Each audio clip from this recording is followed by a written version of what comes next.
खौसेथि बर' सुबुं आफाद इउनाइटेड बड' पिपल्स अर्गेनाइजेशन बिटिसिनि बायजोनि 10 लाखनिबो बांसिन बर' सुबुंफोरनि रांखान्थि समाजखान्थि सोलोंथाइ गुबुन गुबुन बिथिङाव दावगानो थाखाय आरो राजखान्थि भाबै रैखाथि मोननो थाखाय आरो जोंनि राव हारिमुफोरखौ फोथांना लाखिनायनि थाखाय जोंनो मोनसे गावखुंथाय नांगौ हिसाबै बेखौ जोङो 2014 मायथाइयाव सानजारि नोगोराव बिटिसिनि बायजोनि गं 22 जिल्लानि दुलाराय बर' फरायसा आफादनि बारग' दैदेनगिरि बिथांमोन एक्स-बिएलटिनि दैदेनगिरि बिथांमोन सारेन्डार एनडिएफबि बर' थुनलाइ आफाद आइजो अनसाय आफाद धोरोमारि आफादफोर गुबुन गुबुन आफादनि दैदेनगिरिफोरखौ लानानै 2014 मायथाइनि 18 जुलाइ दिनैनि बे गोथार सानावनो बे खौसेथि बर' सुबुं आफादखौ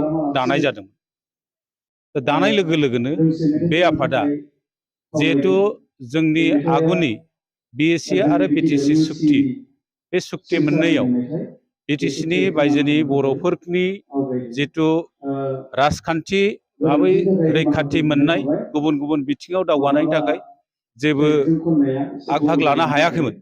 बेनिखायनो जों आलादा हिसाबै बर' कसारि अट'नमास काउन्सिल 2014 मायथाइयाव बिबाय थादोंमोन।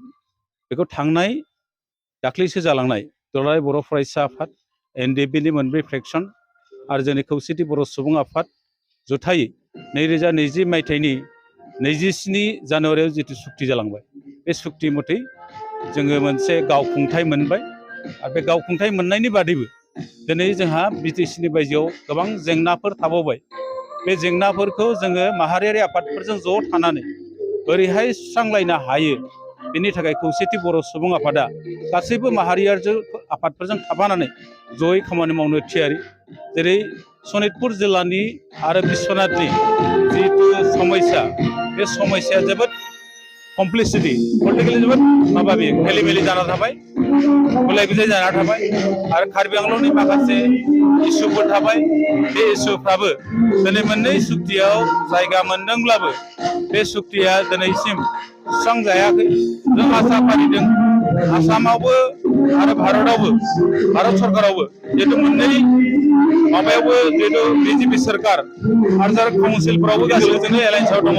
जों आसा खालामदों कार्बि आंलंनि जितु सुक्ति हाजोआरि ट्राइबेल मोननाय मर्यादा बेखौ नैबे सरकारनि दिनावनो गासैबो समस्याफ्रा सुस्रांजागोन होननानै जों खौसेथि बर' सुबुं आफादनिफ्राय आसा फारिदों आरो बेखौ सुस्रांनो थाखाय जों सरकारखौ जों खौसेथि बर' सुबुं आफादनिफ्राय नारसिननाया थागोन।